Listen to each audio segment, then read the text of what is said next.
El 12 de marzo de 2020, en los suburbios de Nashville, Tennessee, un día tranquilo y modesto fue destrozado.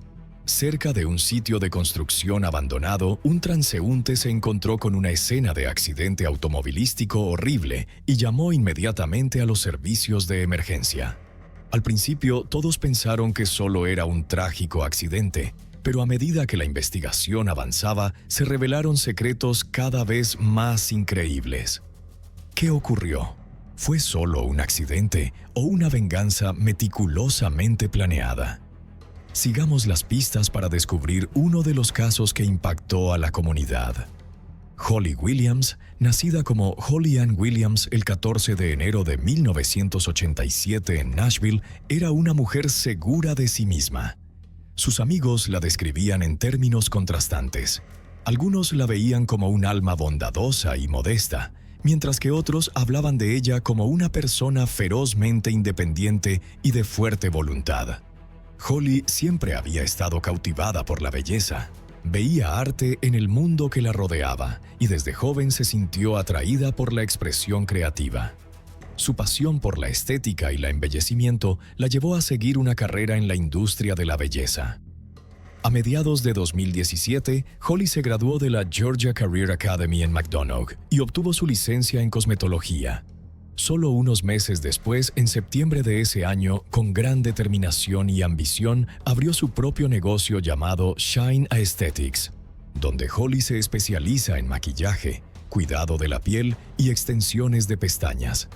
Este salón de belleza no solo es un negocio, sino también un reflejo de ella misma. Siempre aparece con estilo, bien cuidada y transmite una sensación cálida. Sus clientes la adoran no solo por sus habilidades profesionales, sino también por la dedicación y pasión que pone en cada trabajo. Una amiga comentó una vez que Holly no solo es buena en lo que hace, sino que es su entusiasmo y determinación lo que la hace brillar, literal y figurativamente. A pesar de su exitosa carrera, la vida personal de Holly fue tumultuosa, especialmente su relación con William Langway. William, o Bill, tuvo una vida problemática. Nació el 17 de marzo de 1983 en Clarksville, condado de Montgomery, Tennessee, y su infancia se vio afectada por la tragedia. Cuando solo tenía 3 años y medio, fue testigo de la horrible muerte de su madre, Candy K. Williams. Ella fue brutalmente asesinada en su hogar por el padre de Bill, Lyle Langway. Antes de eso, su padre, atormentado por los celos o un trastorno mental, había amenazado con matar a su esposa y a su hijo. Finalmente, le quitó la vida con un cuchillo, dejando una cicatriz imborrable en la memoria de Bill. La terrible tragedia de su infancia dejó una marca indeleble en el alma joven de Bill. Después de la muerte de su madre, fue criado por sus familiares, quienes le brindaron amor y cuidado, intentando protegerlo de más traumas. Como adulto, Bill intentó construir una vida normal. A los 20 años se casó con Dana Rooker y 3 años después dieron la bienvenida a su hija Madison. La llegada de Madison parecía traer luz a la difícil vida de Bill. Ella era amada por sus padres, pero el cruel destino golpeó una vez más cuando a la niña le diagnosticaron cáncer cerebral. A pesar de los mejores esfuerzos de la familia y muchos tratamientos, la niña no pudo sobrevivir, falleciendo el 21 de septiembre de 2011. La muerte de su hija fue un gran shock que hizo que Bill cayera en un profundo dolor y depresión severa. Esta carga tensionó su relación con su esposa y eventualmente se divorciaron. A partir de entonces, la vida de Bill se convirtió en una serie de días sumidos en la inestabilidad emocional.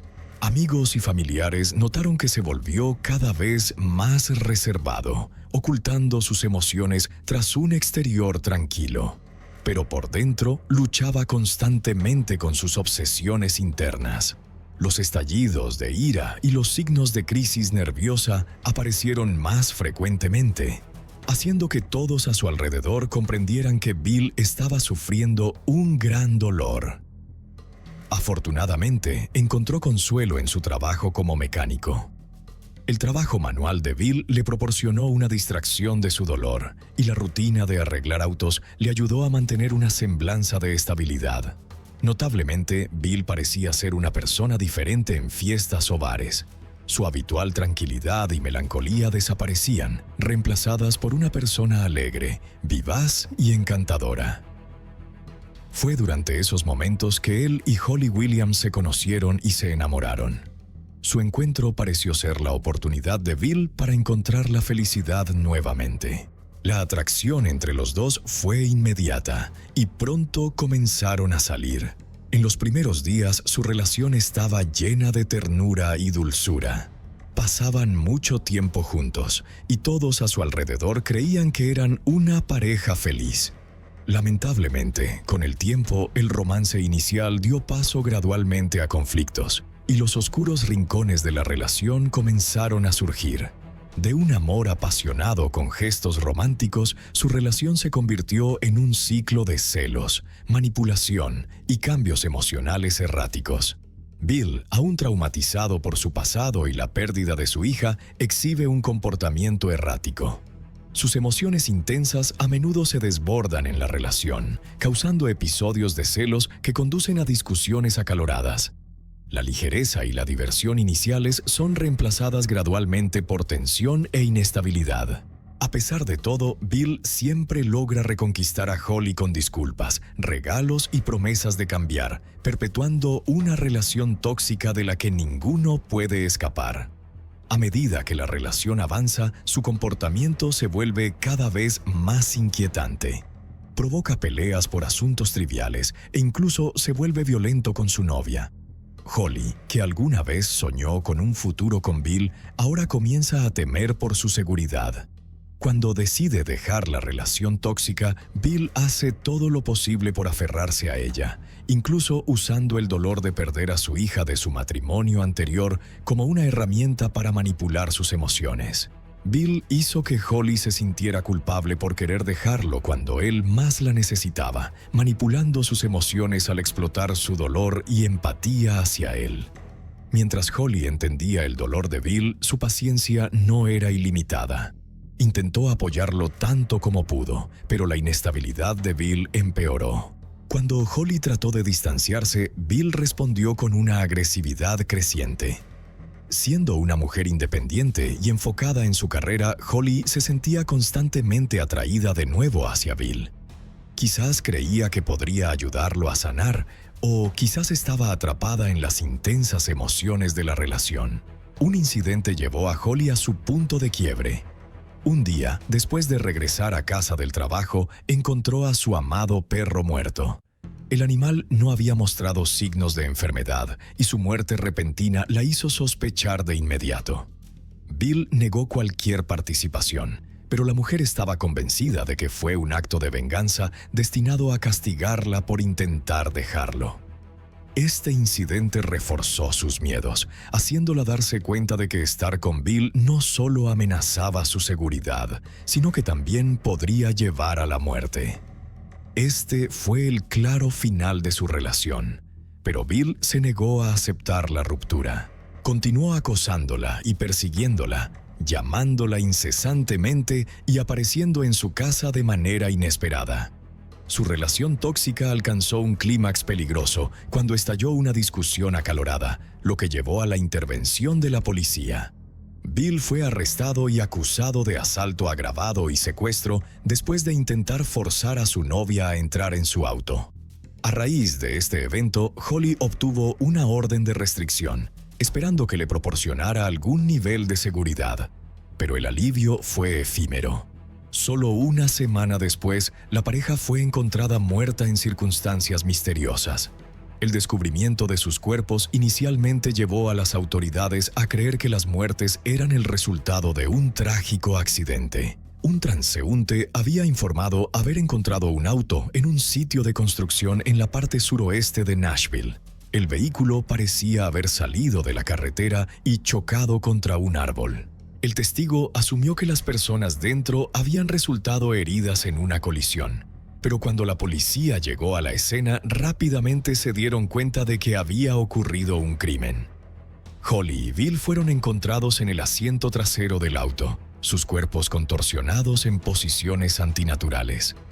Habían sido disparados, y el interior del auto no mostraba signos consistentes con un accidente. Lo que era aún más desconcertante era el hecho de que ninguna de las víctimas tenía identificación ni pertenencias personales con ellos. Sus teléfonos celulares, billeteras y otros objetos estaban desaparecidos, lo que llevó a los investigadores a sospechar que no se trataba de un evento aleatorio. Al identificar a las víctimas, los detectives se sorprendieron al darse cuenta de que esta era la misma pareja involucrada en un caso reciente de violencia doméstica. Inicialmente, asumieron que Bill podría haber matado a Holly antes de quitarse la vida. Dada su historia problemática, esta teoría parecía plausible al principio, pero a medida que avanzaba la investigación, la teoría de un asesinato seguido de un daño autoinfligido comenzó a desmoronarse. Por un lado, no se recuperó ninguna arma de fuego en la escena. Si Bill realmente había matado a Holly y luego se había hecho daño, ¿dónde estaba la pistola? Además, el análisis forense reveló que la naturaleza de las heridas de Bill hacía imposible que él se las hubiera infligido a sí mismo. Cada herida de bala era fatal, lo que indicaba que alguien más había apretado el gatillo.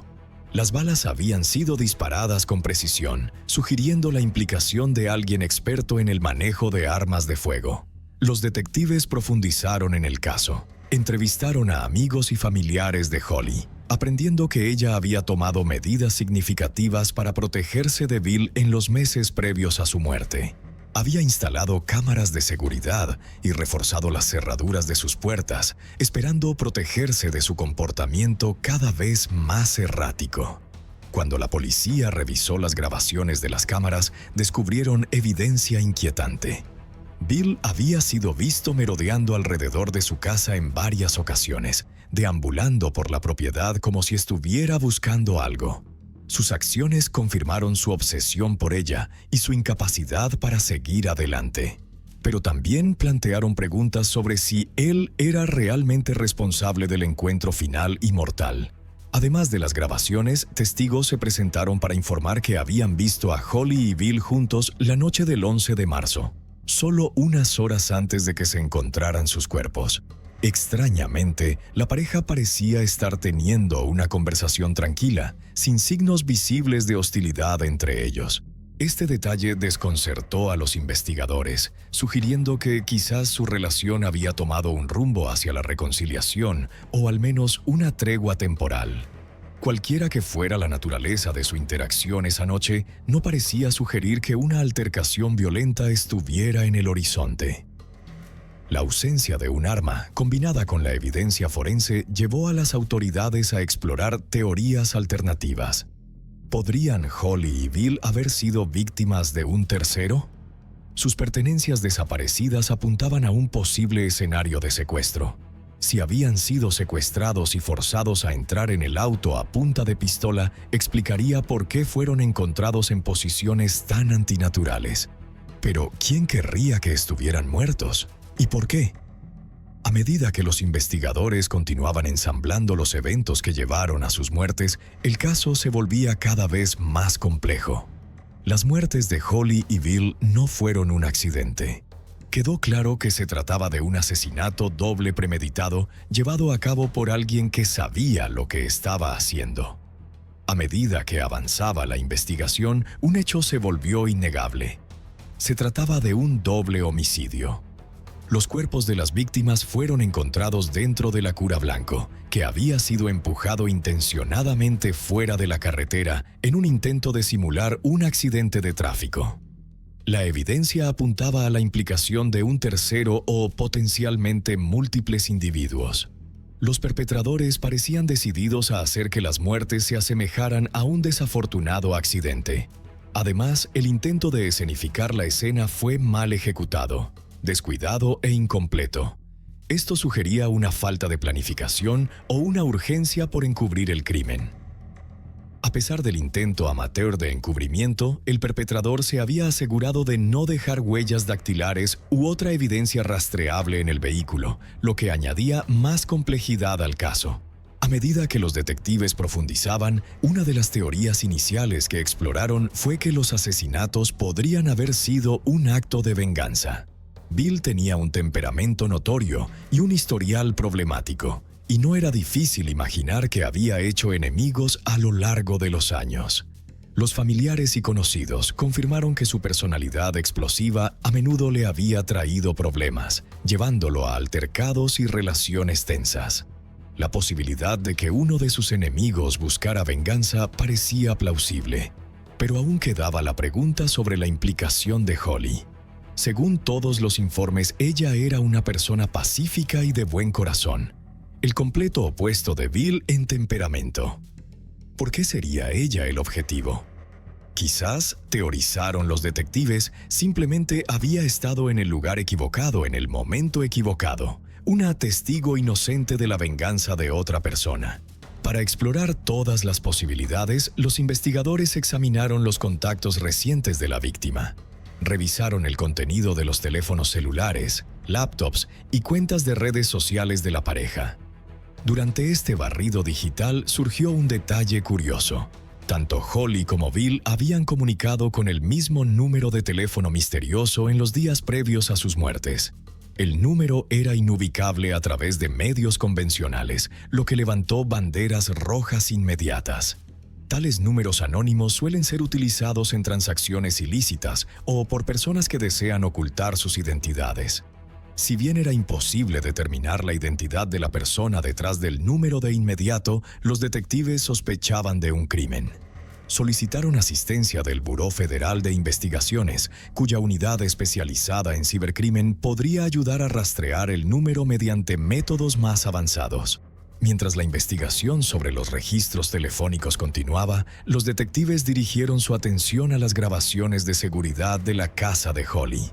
Ella había instalado cámaras de vigilancia como parte de sus esfuerzos para protegerse del acoso de Bill. Sin embargo, lo que los investigadores encontraron en las cintas fue mucho más perturbador de lo que habían anticipado. Las grabaciones revelaron que poco antes de la muerte de Holly, 3 hombres enmascarados habían irrumpido en su casa. Estaban vestidos completamente de negro y sus rostros estaban cubiertos por máscaras, lo que dificultaba su identificación. Estos hombres parecían metódicos y preparados, como si hubieran estudiado la disposición de la casa antes de entrar. Extrañamente, no tomaron nada de la casa, a pesar de que había objetos valiosos a la vista. En cambio, parecían enfocados en buscar algo específico, y cuando descubrieron una de las cámaras de vigilancia, intentaron desactivarla. A pesar de sus esfuerzos por ocultar sus rostros, su comportamiento casual indicaba que estaban seguros de su capacidad para evadir la captura. Después de que los intrusos se fueron, Holly regresó a casa del trabajo. Notó que su casa había sido alterada y se sintió comprensiblemente aterrorizada. Pasó la noche barricándose dentro de su hogar y cambió las cerraduras. Al día siguiente, estaba claramente temerosa por su vida. Pero la pregunta seguía en el aire. ¿Quién eran estos hombres y por qué la estaban acosando? Al principio, los detectives consideraron la posibilidad de que Holly simplemente hubiera quedado atrapada en el fuego cruzado del problemático pasado de Bill. Cuanto más profundizaban en su vida, más comenzaban a cuestionar si había más en la mujer de lo que parecía a simple vista. Una mirada más cercana a la vida personal y profesional de Holly reveló información sorprendente. Aunque había construido un negocio legítimo con su salón de belleza, Shine Aesthetics, esta no era su única fuente de ingresos. Holly tenía un lado oculto en su vida, uno que ni siquiera sus amigos más cercanos conocían en detalle. Desde los 18 años había estado trabajando a tiempo parcial como escort bajo el seudónimo de Leah Love. Su clientela era exclusiva, compuesta por hombres ricos y poderosos que podían permitirse sus servicios. Su trabajo como acompañante, que incluía acompañar a clientes a eventos, realizar masajes y ofrecer otros servicios más íntimos, le había proporcionado un ingreso sustancial a lo largo de los años. El salón de belleza, como resultó, era más un proyecto apasionante y una conveniente cobertura para su verdadera línea de trabajo. Esta revelación arroja una nueva luz sobre la vida de Holly. Su éxito en el negocio del entretenimiento para adultos le había permitido vivir cómodamente, pero también traía consigo una serie de riesgos. Trabajar en un mundo tan secreto y de alto riesgo significaba que probablemente había cruzado caminos con individuos peligrosos. La envidia, los celos y la obsesión eran comunes en su línea de trabajo, y no era difícil imaginar que había hecho algunos enemigos en el camino. Aunque Holly no anunciaba abiertamente su profesión secundaria, Bill estaba al tanto de ella. De hecho, ella había sido directa con él sobre su trabajo cuando comenzaron a salir, y aunque él luchaba con los celos, al principio aceptó su decisión de continuar con su trabajo como escort. Desafortunadamente, sus clientes de alto perfil y el secreto que rodeaba su profesión probablemente atrajeron la atención de las personas equivocadas. Los detectives ahora tenían que considerar si los 3 intrusos enmascarados estaban de alguna manera conectados con el negocio de escort de Holly. ¿Se había vuelto uno de sus ricos clientes posesivo o vengativo? ¿O alguien del tumultuoso pasado de Bill había aprendido sobre su vida oculta y había tratado de explotarla? La entrada forzada en la casa de Holly no parecía un robo al azar. Parecía ser un acto calculado destinado a intimidarla o hacerle daño. Los intrusos no tomaron nada, lo que sugiere que estaban buscando algo específico, quizás información, o tratando de enviarle una advertencia. Peor aún, planteaba la posibilidad de que habían estado planeando hacerle daño desde el principio. La investigación reveló la complejidad de las circunstancias de Holly. Sus conexiones con individuos poderosos e influyentes podrían haberla colocado en grave peligro. Estas eran personas que podrían ir a grandes extremos para proteger sus secretos. Era posible que alguien de su círculo exclusivo orquestara el crimen para silenciarla permanentemente. Holly era conocida por su belleza y encanto, atrayendo la atención de individuos dispuestos a hacer grandes sacrificios por su empresa. Desafortunadamente, tal atención también podría haber atraído obsesiones peligrosas, convirtiéndola en un objetivo. Al mismo tiempo, los investigadores no podían ignorar la implicación de Bill en la trágica narrativa. Aunque puede que no estuviera directamente conectado con el círculo social de Holly, su naturaleza volátil y posesiva lo convertían en un factor de riesgo. Su pasado problemático y su relación con su novia podrían haberlo convertido en un objetivo para aquellos que se sentían amenazados por su conexión o buscaban venganza personal. El rompecabezas se estaba formando lentamente, pero quedaban preguntas críticas sin respuesta. ¿Por qué fueron asesinados Holly y Bill? ¿Fue este un crimen pasional impulsado por los celos, un intento fallido de secuestro o algo mucho más siniestro relacionado con los secretos que Holly había estado guardando? A medida que el FBI continuaba su trabajo para rastrear el número de teléfono anónimo y los detectives seguían pistas de la clientela de Holly, quedó claro que este caso no solo trataba de 2 personas en una relación tóxica. Se trataba de poder, riqueza y el peligroso atractivo de los secretos. Las imágenes de las cámaras de seguridad de los hombres enmascarados que habían irrumpido en la casa de Holly se publicaron finalmente al público con la esperanza de identificar a los perpetradores. Lamentablemente, la mala calidad de las imágenes dificultó sacar conclusiones útiles y la publicación pública no arrojó ninguna pista. Afortunadamente, un avance significativo en el caso llegó cuando los investigadores finalmente pudieron identificar el número anónimo con el que tanto Holly como Bill habían estado en contacto. El número pertenecía a un hombre de 30 años llamado Adam Carey, residente de Carolina del Norte. Adam resultó ser un exoperativo militar con entrenamiento especializado en armamento y tácticas de combate. Había pasado del servicio militar a trabajar para una empresa de seguridad privada, pero en realidad operaba más como un mercenario. Un hombre a sueldo con un conjunto de habilidades letales. Lo que hacía a Adam aún más peligroso era su historial criminal.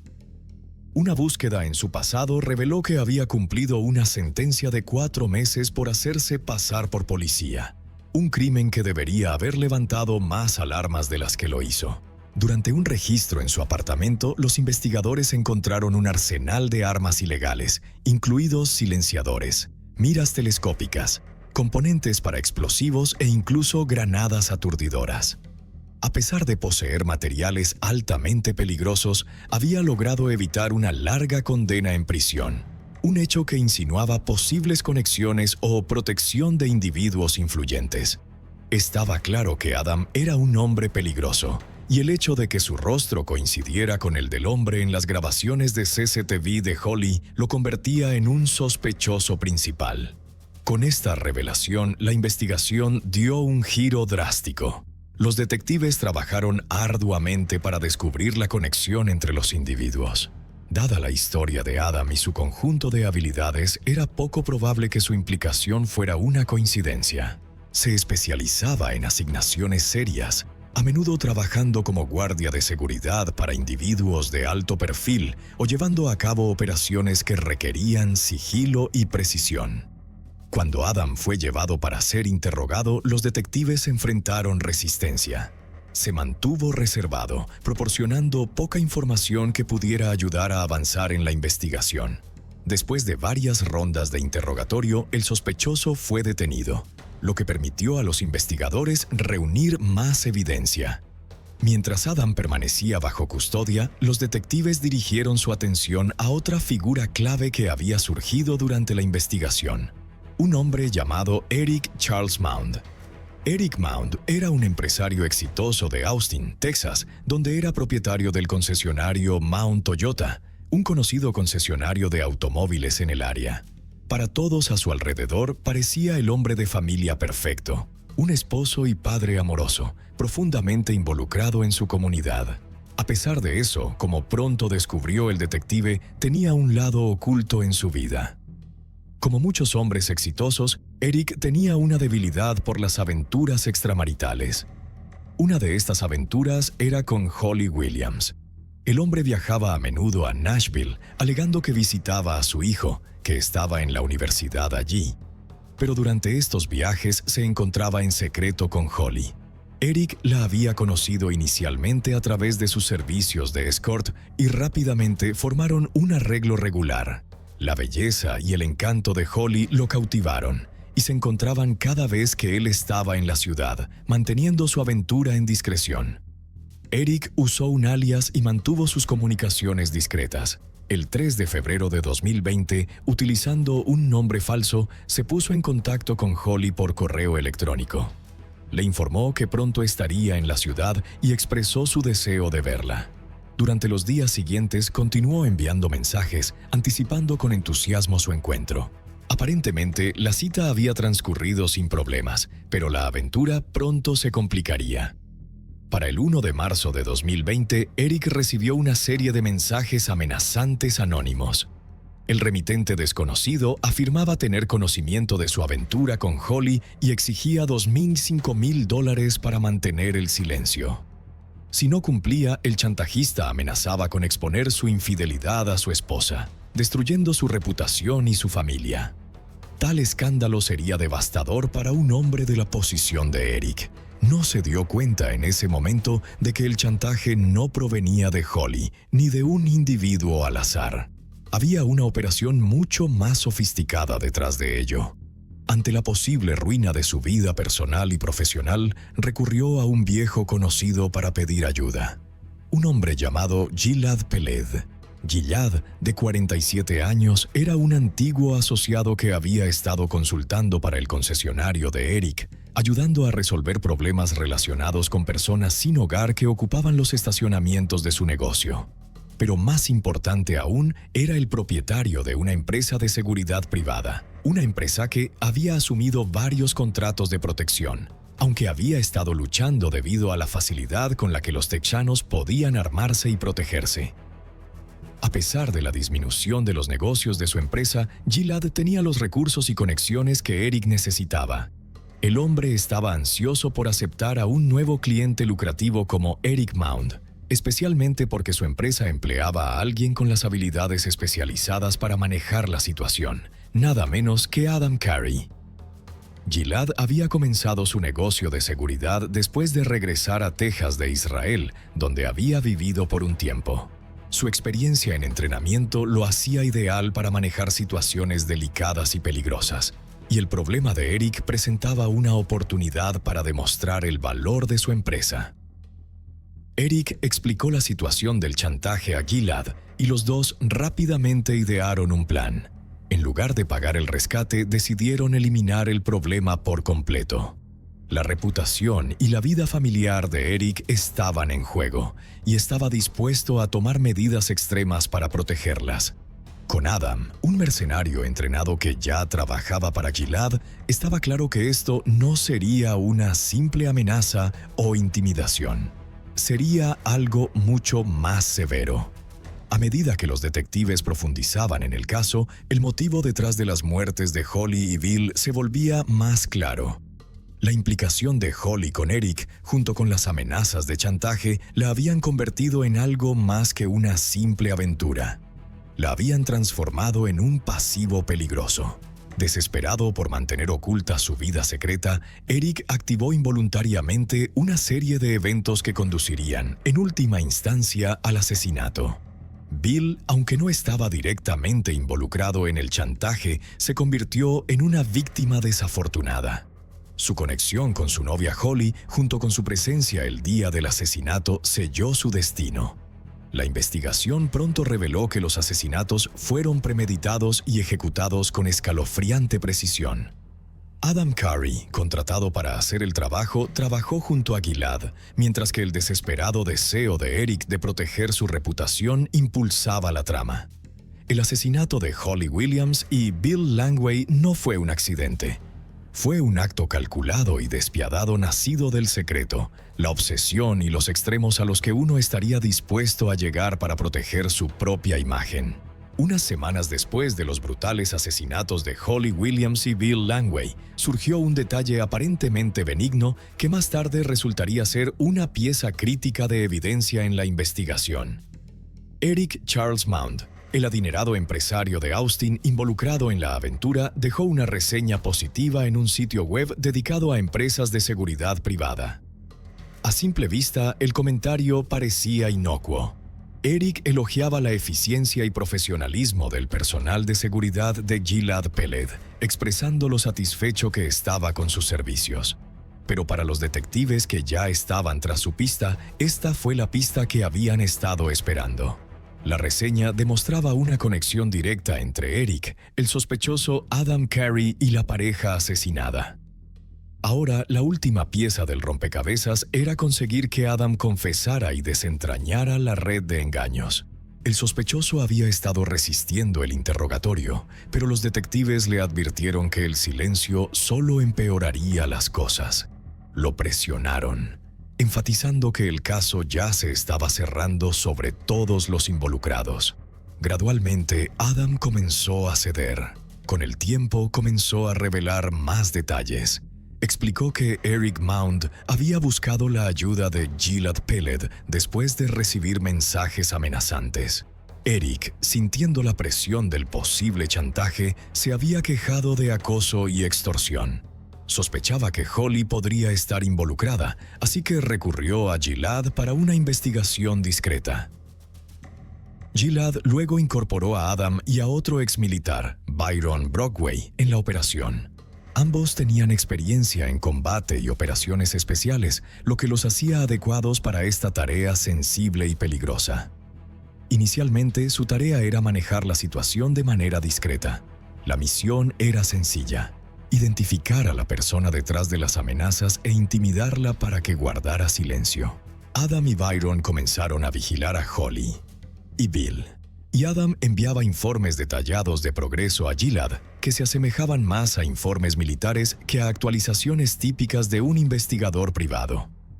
A medida que avanzaba la investigación, quedó claro que Bill Langway, el exnovio de Holly, estaba detrás del chantaje.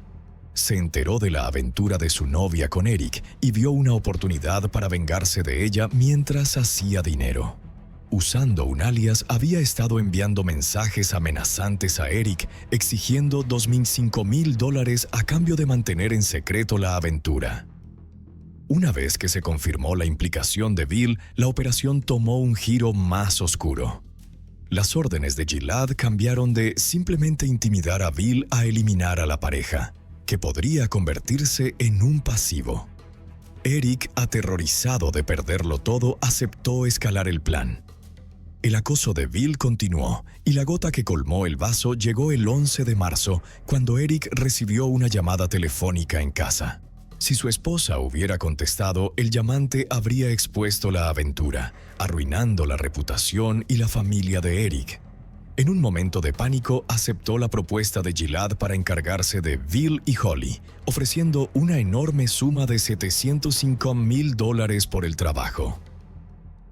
El plan se puso en marcha el 12 de marzo de 2020. La pareja fue vista saliendo de su casa junta.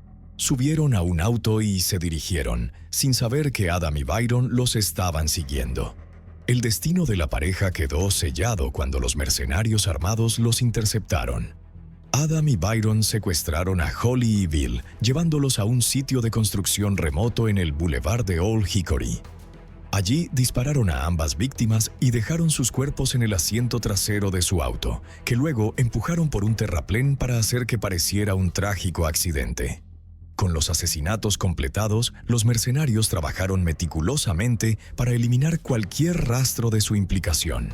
Devolvieron el auto de alquiler que habían utilizado para la misión, destruyeron evidencia incriminatoria y luego se dispersaron a diferentes lugares. Después de que Adam, Byron y Gilad fueron arrestados, los detectives decidieron jugar una última carta. Querían atrapar a Eric Maund en el acto, y la mejor manera de hacerlo era usar su paranoia en su contra. Uno de los mercenarios, actuando bajo las órdenes de los detectives, contactó a Eric y fabricó una historia. Gilad, haciéndose pasar por un hombre libre, lo llamó y afirmó que uno de sus socios había descubierto los asesinatos y ahora estaba exigiendo una parte del pago. Gilad sugirió que manejaran esta nueva amenaza de la misma manera en que habían tratado con Bill y Holly, eliminándolo. A pesar de su creciente desesperación, Eric Maund, furioso ante la idea de que otra persona conociera su secreto, aceptó cometer otro asesinato. Su disposición a continuar con la violencia fue impactante, pero confirmó lo que los detectives ya sospechaban. No se detendría ante nada para proteger su reputación y mantener sus secretos enterrados. El 10 de diciembre de 2021, el arresto del prominente empresario Eric Charles Maund envió ondas de choque a través de la élite de Austin. Eric, junto con sus coconspiradores Adam Carey, Byron Brockway y Gilad Peled, fue acusado de asesinato por encargo. De los 4 acusados, solo Eric expresó algún remordimiento por el crimen, mientras que los mercenarios Adam y Byron se mantuvieron fríos e imperturbables. Antes de sus arrestos, los detectives habían intervenido las conversaciones de Gilad y Byron. Las grabaciones revelaron una perturbadora falta de conciencia, ya que los dos hombres bromeaban sobre los asesinatos, comentando que la pareja había salido fácil, mostrando una escalofriante indiferencia por las vidas que habían tomado. A medida que la historia completa emergió, quedó claro que Holly y Bill habían quedado atrapados en un juego mortal, orquestado por hombres poderosos que se preocupaban poco por el daño colateral que causaban. Sus vidas fueron arrebatadas para preservar la reputación de un hombre que pensaba que podía comprar su salida de cualquier problema. Pero ninguna cantidad de dinero podría borrar la evidencia de sus crímenes, ni podría silenciar la verdad. Durante su interrogatorio, Eric inicialmente intentó desviar la culpa hacia sus asesinos a sueldo, alegando que sus intenciones habían sido mal interpretadas. Insistió en que solo quería asustar a Bill Langway, el chantajista, en lugar de orquestar su asesinato. Los detectives presentaron registros de transacciones, comunicaciones telefónicas e informes de vigilancia, conectándolo directamente con el complot criminal. Confrontado con esta prueba irrefutable, Eric finalmente confesó su papel en la conspiración, admitiendo que efectivamente había contratado a los mercenarios para eliminar a Bill y Holly. El plan de asesinato por encargo ya no era solo una especulación, fue confirmado y su mundo se desmoronó. Las audiencias judiciales comenzaron en noviembre de 2023 y duraron 2 semanas, durante las cuales se expuso la magnitud completa de la conspiración. Se estableció que el mortal complot se había puesto en marcha a principios de marzo de 2020. Los registros financieros mostraron que Eric había realizado pagos significativos a Gilad Peled, el jefe de la empresa de seguridad privada. El 5 de marzo, Eric transfirió $1,105,000 como pago anticipado a Gilad, quien luego coordinó la operación. Gilad, encargado de los pagos a sus empleados, distribuyó los fondos entre Adam y Byron. El 9 de marzo comenzó la vigilancia de Holly y Bill con el plan final de su eliminación. Para el 12 de marzo, el hecho estaba consumado, y Eric completó el pago final de $1,100,000, lo que hizo que el pago total por los asesinatos alcanzara la asombrosa suma de $75,000 a finales de mes. El tribunal presentó estas transacciones financieras junto con otras piezas clave de evidencia para pintar un cuadro claro de asesinato premeditado y a sangre fría. El jurado deliberó durante 7 horas antes de llegar a un veredicto unánime el 17 de noviembre de 2023. Byron Brockway y Adam Carey fueron declarados culpables de asesinato por encargo, conspiración para cometer secuestro y secuestro resultante en muerte. Gilad Peled, quien ya había llegado a un acuerdo de culpabilidad contra sus coacusados a cambio de clemencia, también fue condenado por cargos similares. Su cooperación poco hizo para evitarle una cadena perpetua, ya que su papel en la organización del crimen era innegable. El juicio de Eric Maund concluyó el 30 de noviembre. Aunque fue declarado culpable de conspiración para cometer asesinato por encargo, el jurado lo absolvió del cargo de secuestro resultante en muerte. No obstante, su implicación en la orquestación de los brutales asesinatos de Holly y Bill le valió una cadena perpetua sin posibilidad de libertad condicional. El caso de Holly Williams y William Langway no es solo una historia de crimen, sino también una dolorosa lección sobre los peligros de la ambición y la obsesión por el honor. Eric Maund, en su deseo de proteger su imagen perfecta, pagó un alto precio por su libertad y lo que quedaba de su vida. Esto es un recordatorio de que la vida es preciosa, y solo la honestidad y el respeto mutuo pueden verdaderamente proteger los valores auténticos. Recuerda, ningún secreto vale la pena sacrificar una vida humana. Westchester, Ohio, una ciudad aparentemente pacífica donde las simples alegrías de la vida se mezclan sin esfuerzo con su atmósfera serena. Pero en el verano de 2018, esta tranquilidad fue destrozada para Ellen Wake, de 23 años, cariñosamente conocida como Ellie. Una vida llena de promesas y creatividad, robada por una oscuridad que nadie podría haber anticipado. ¿Cómo pudo tal maldad encontrar su camino en el corazón de tal inocencia? ¿Y qué llevó al trágico final de una vida tan llena de color y esperanza? Descubrámoslo. Antes de profundizar en esta historia, tomemos un momento para honrar la memoria de la víctima. A su familia y amigos extendemos nuestras más profundas condolencias y nuestra inquebrantable simpatía. Que encuentren fuerza en el amor que los rodea y consuelo en los recuerdos atesorados de una vida arrebatada demasiado pronto. Ellie era a menudo descrita como un alma libre y creativa. Su familia la describía como alguien que vivía una vida llena de color, música, arte y naturaleza. Se la podía encontrar haciendo álbumes de recortes, tomando clases de danza, haciendo joyería o escribiendo. Su amor por el aire libre era inigualable, y su madre recordaba con cariño cómo, incluso de niña, Ellie estaba afuera cavando en la tierra mientras llevaba sus vestidos más bonitos. Plantaba flores, construía hamacas y se sumergía en la naturaleza. Ellie tenía un brillante futuro por delante, con muchos planes emocionantes. Recientemente había obtenido su licencia de cosmetología y estaba ansiosa por perseguir sus sueños.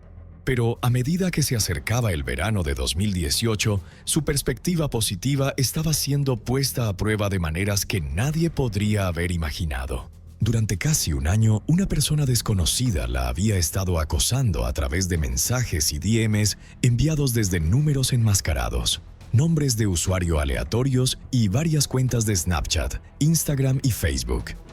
Aunque el acoso había sido esporádico al principio, recientemente se había vuelto implacable. Ellie estaba segura, basándose en el tono de los mensajes, de que todo era obra de una sola persona, utilizando múltiples dispositivos y plataformas para atacarla. La situación dio un giro horripilante cuando Ellie recibió un video en Facebook. Había sido filmado justo afuera de su casa, mostrando al perpetrador observándola mientras ella estaba sentada en la mesa de la cocina. El video capturó a la persona exponiéndose y realizando actos explícitos mientras grababa. Más videos de naturaleza similar siguieron, cada uno más perturbador que el anterior. Los mensajes ya eran aterradores, pero este desarrollo dejó claro que Ellie estaba siendo acosada de una manera profundamente siniestra. ¿Cómo había encontrado esta persona su casa? Su mejor amiga, Hannah, describió la experiencia como un serio y enfermizo juego de gato y ratón. Para Ellie ya era suficiente. Contactó a la policía decidida a poner fin a la pesadilla. Reportó algunos de los nombres de usuario y números a las autoridades, uno de los cuales era Mikkel o Mika. Cuando los oficiales preguntaron si el nombre significaba algo para ella, Ellie mencionó que tenía un ex de hace años llamado Michael, pero dijo que no tenía idea de quién podría estar detrás del acoso. Los oficiales documentaron el informe y Ellie preguntó qué pasos debía seguir a continuación. Sugirieron que tomara clases de defensa personal y que evitara salir por la noche. Sintiendo que todo estaba en su contra y sin saber si este consejo ayudaría, Ellie, sin embargo, estuvo de acuerdo y se inscribió en algunas clases con su madre, Tam. A pesar de estos esfuerzos, el acoso continuó. La policía luchó por rastrear el origen de los mensajes, ya que provenían de números enmascarados vinculados a sitios web que generaban códigos de área aleatorios. La investigación digital planteó desafíos significativos y se esperaba que llevara tiempo. Poco después de que Ellie contactara a la policía, su madre, Tam, los llamó nuevamente para registrar incidentes adicionales. Los oficiales visitaron la casa de Ellie y patrullaron el área 2 veces esa misma semana, pero no notaron nada sospechoso. Según los registros policiales, el tiempo total gastado en ambas patrullas ascendía a solo 5 minutos. La ansiedad de Ellie creció hasta el punto en que ya no se sentía segura estando sola en su casa. Los amigos comenzaron a turnarse para quedarse a su lado. Pero la realidad era escalofriante. Esta persona no tenía reparos en acercarse a su casa. Hasta que lo atraparan, ¿cómo podría ella sentirse verdaderamente segura? En una conversación, una amiga preguntó, ¿qué se hace en esta situación? Ojalá supiera cómo ayudar. Ellie respondió con un emoji de cara triste. No sé, estoy sola y no sé mucho sobre defensa personal. Me está quitando toda la paz mental. Un día, mientras Ellie charlaba con una amiga sobre todo lo que estaba sucediendo, la gravedad de la situación pesaba sobre ella, dejándola insegura sobre qué hacer a continuación. Ambos se dieron cuenta de repente, y todo llegó a través de una nueva cuenta de Snapchat. La cuenta estaba registrada bajo el nombre Mikkel Strauss. El exnovio de Ellie era Michael Strauss. A pesar de pensar inicialmente que no podía ser él, al ver el nombre de usuario, Ellie se dio cuenta de la verdad. Inmediatamente le envió un mensaje de texto a su amiga. «Maldita sea, sé quién es, mi exnovio de cuando tenía 17 años». Ellie y Michael habían terminado hace años. Compartían un amor por el arte, la música y los festivales, y al principio tenían mucho en común. Pero su relación se deterioró rápidamente y Ellie cortó todo contacto con él. Ellie actualizó a la policía sobre sus hallazgos. El 28 de julio estaba enviando mensajes a su amigo en línea, Nate. Habían discutido la posibilidad de conocerse en persona ese día y durante su conversación Nate mencionó: «No llevaré mi teléfono. ¿Está bien si solo llamo a la puerta?» Pero Ellie pareció cambiar de opinión más tarde, decidiendo quedarse en casa. Cuando Nate preguntó sobre rumores de alguien que la acosaba, Ellie respondió de manera despectiva: «Oh, nadie me da miedo, así que no lo sé».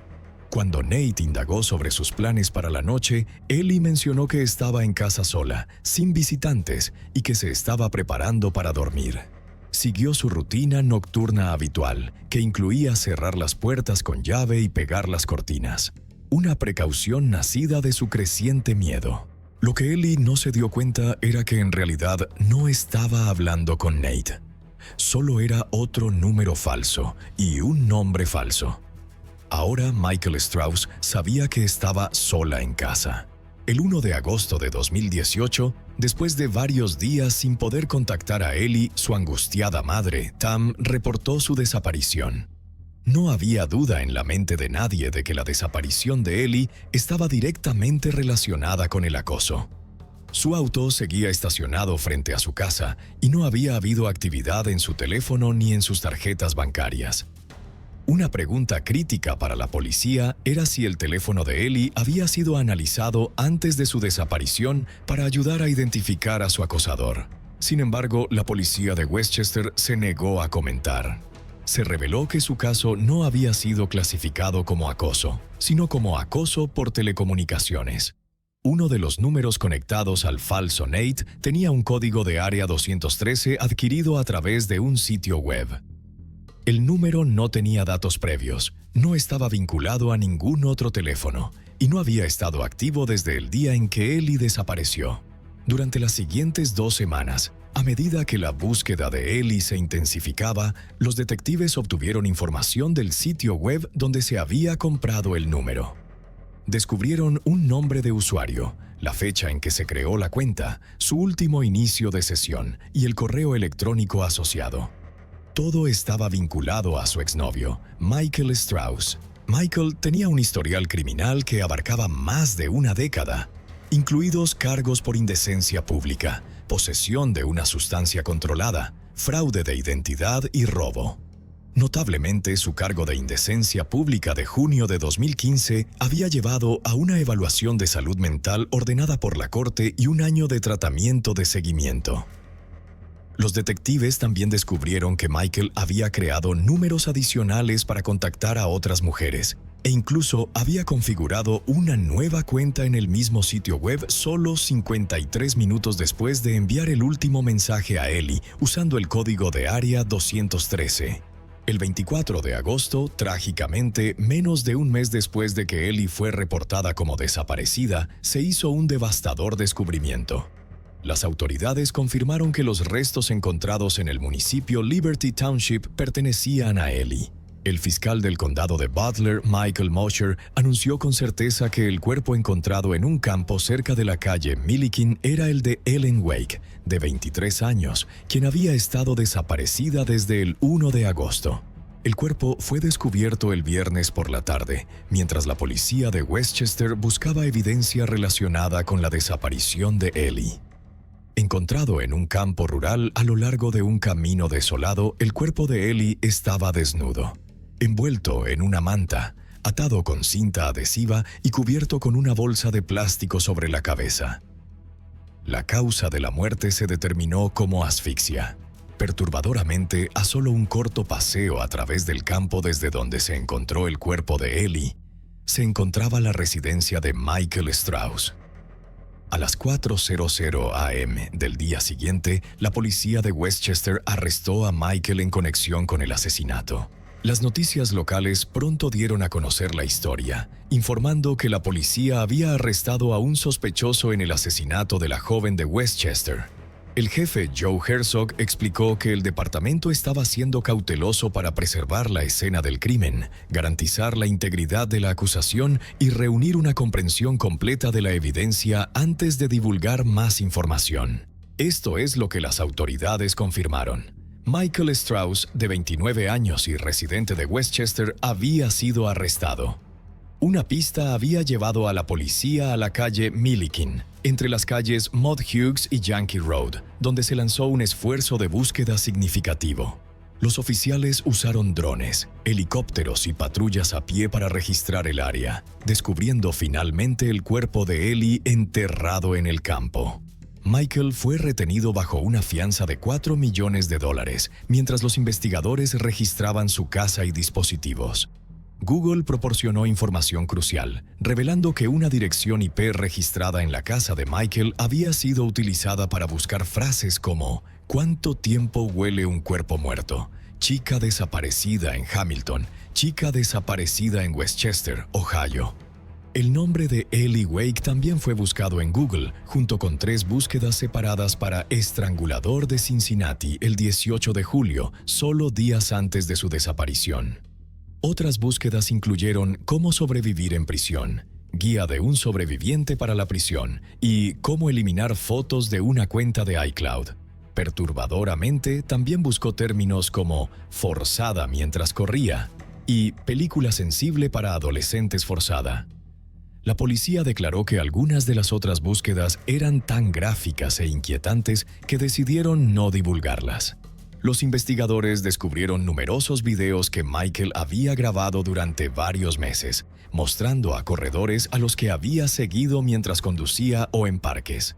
Un oficial comentó: «Tenemos individuos que obtienen gratificación al grabar a mujeres. No es raro». Durante el interrogatorio, Michael admitió haber grabado a mujeres en espacios públicos. Cuando se le preguntó si filmaba a mujeres afuera o solo adentro, supuestamente respondió que podía suceder en cualquier lugar, incluyendo parques o calles. Además, admitió que podría haber grabado a mujeres corriendo desde su auto, dudando antes de declarar probablemente. La policía también recuperó otra pieza crítica de evidencia. Un video que mostraba a Michael conduciendo un auto blanco mientras filmaba a alguien que llevaba una pulsera similar a una encontrada en la escena. Además, descubrieron una captura de pantalla en su teléfono tomada de una aplicación de mapas, resaltando el campo exacto donde se encontró más tarde el cuerpo de Ellie. Michael no se mostró afectado y dio una excusa vaga, afirmando que estaba haciendo una investigación para un guión en el que estaba trabajando, ya que estaba involucrado en la industria del cine. Cosas locas, como cosas de horror, cosas psicológicas. Había visto a Ellie a través de una ventana y decidió filmarla brevemente como parte del proceso. Sin embargo, los investigadores descubrieron inquietantes búsquedas en Google en su historial, incluyendo términos como ataque al corredor de Mason, tácticas de emboscada y dónde corren las mujeres en Westchester. En su casa, la policía descubrió la evidencia más contundente hasta el momento. Dentro de su portafolio de arte encontraron la licencia de conducir de Ellie, un mechón de su cabello y su collar rosa. Los oficiales, perdiendo ahora la paciencia con la actitud arrogante de Michael, presionaron por la verdad. Los oficiales lo confrontaron directamente, señalando la evidencia y cuestionando por qué tenía artículos tan íntimamente vinculados a Ellie. Describieron su licencia de conducir, el collar que había sido retirado de su cuello y el mechón de cabello guardado en una lata que él se refería como un tributo. Frente a esta evidencia, Michael afirmó que todo fue un accidente. Alegó que Ellie había aceptado participar voluntariamente en un proyecto de video escenificado que describió como una producción teatral por la que le pagaron miles de dólares. Los oficiales, por supuesto, rechazaron su historia, señalando la imposibilidad de que Ellie hubiera salido de su casa envuelta en una manta y con bridas en las muñecas a menos que hubiera sido coaccionada o amenazada. Michael siguió insistiendo en que el proyecto fue consensual y que las ataduras no habían sido bien ajustadas. Michael afirmó que mientras filmaba el video, Ellie había sufrido accidentalmente asfixia debido a una bolsa de plástico colocada sobre su cabeza. Dijo que las cámaras ya estaban grabando cuando sucedió y que accidentalmente registró su muerte. Después miró el metraje, lo eliminó y tiró la tarjeta de memoria. Ese video, si es que alguna vez existió, nunca ha salido a la luz. Cuando los investigadores registraron su sótano, encontraron grilletes aún sujetos a una cama, lo que añadió más evidencia perturbadora. Claramente, los detectives no creían ni por un segundo que Ellie hubiera accedido a participar en un acto como ese. Además, la evidencia pintaba un cuadro escalofriante de sus últimos momentos.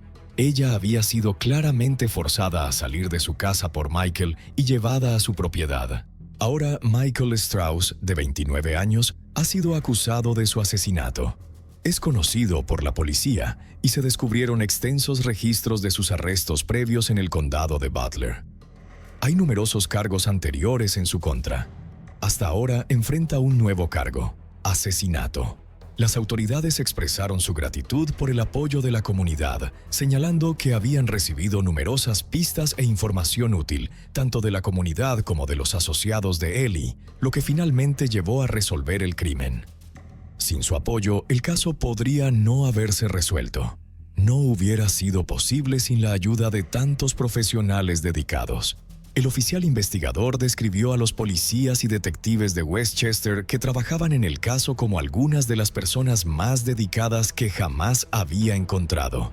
Debido a la escala y complejidad de la investigación, buscaron apoyo de varias agencias, incluyendo BCI, el FBI, el Departamento del Sheriff del Condado de Butler, el Departamento de Recursos Naturales y otros. Esta colaboración fue crucial para garantizar una investigación exhaustiva y rápida. El oficial mencionó que el Escuadrón 5 del FBI, la Unidad de Crímenes Mayores, su Unidad de Ciencias del Comportamiento en Cuántico y un equipo especializado en evidencia de comunicación digital contribuyeron con su experiencia al caso. Durante la investigación se descubrieron fotografías de Ellie que mostraban su personalidad libre y su belleza. El oficial también compartió que apareció un arco iris poco después de que se encontrara el cuerpo de Ellie, justo encima del lugar donde fue localizada. Este momento impactó profundamente a los oficiales en la escena, quienes creían que el arco iris era una señal de Ellie, agradeciéndoles por llevarla a casa, aunque fuera en circunstancias trágicas. El 1 de septiembre se llevó a cabo el funeral de Ellie y se animó a todos a usar TD-Dye y llevar algo para agregar a un álbum de recortes. Mientras tanto, Michael Strauss, de 29 años, fue acusado por un gran jurado de 9 cargos: asesinato agravado, 3 cargos de manipulación de evidencia, acoso por acecho, robo menor y abuso grave de un cadáver. También se animó a las personas a llevar tambores para hacer música, y todo el día estaba destinado a reflejar todo lo que Ellie amaba. Los fondos recaudados se destinarían a plantar un árbol en su memoria. Un día después se llevó a cabo una celebración de la vida para devolver algo de color a toda la oscuridad. El impacto de Ellie en los demás era evidente para todos los que la conocieron, como compartió una persona. La conociste y no podías evitar amarla. Estaba llena de tanta alegría, risa y felicidad. Era simplemente una persona increíble en general. La reunión del domingo, que reunió a más de 100 personas, estuvo llena de emociones, y el tema predominante fue uno de liberación. Un asistente explicó el simbolismo de liberar globos, diciendo: «Creo que los globos son realmente simbólicos de liberar mucha tensión, frustración acumulada y el pasado. Simplemente lo estamos dejando ir». Otro expresó una profunda gratitud, diciendo: «Solo queríamos dar las gracias. Somos una familia muy privada, pero un agradecimiento realmente sincero y no pasa desapercibido». A pesar de la belleza del momento, la familia aún sentía el dolor. Ha sido una montaña rusa de altibajos para muchos de nosotros. Es un momento muy agridulce. Fue muy hermoso, pero aún desgarrador, reflexionaron.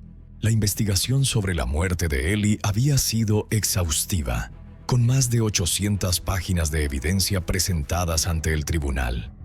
En una aparición en la corte, el equipo de defensa de Michael presentó su teoría sobre cómo Ellie pudo haber muerto.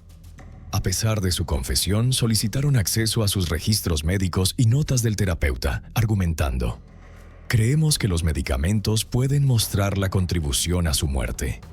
También sabemos que tenía diferentes signos de depresión, ansiedad y otros problemas, todos los cuales contribuyen a una teoría de cómo pudo haber encontrado su final en este caso, su señoría». Su solicitud sugirió que estaban tratando de construir un caso que pudiera minimizar la responsabilidad de Michael en el trágico evento, aunque no proporcionaron más detalles sobre su defensa. Implícitamente señalaron que su depresión podría haber llevado a un mal uso de su medicación, lo que podría haber contribuido a su muerte.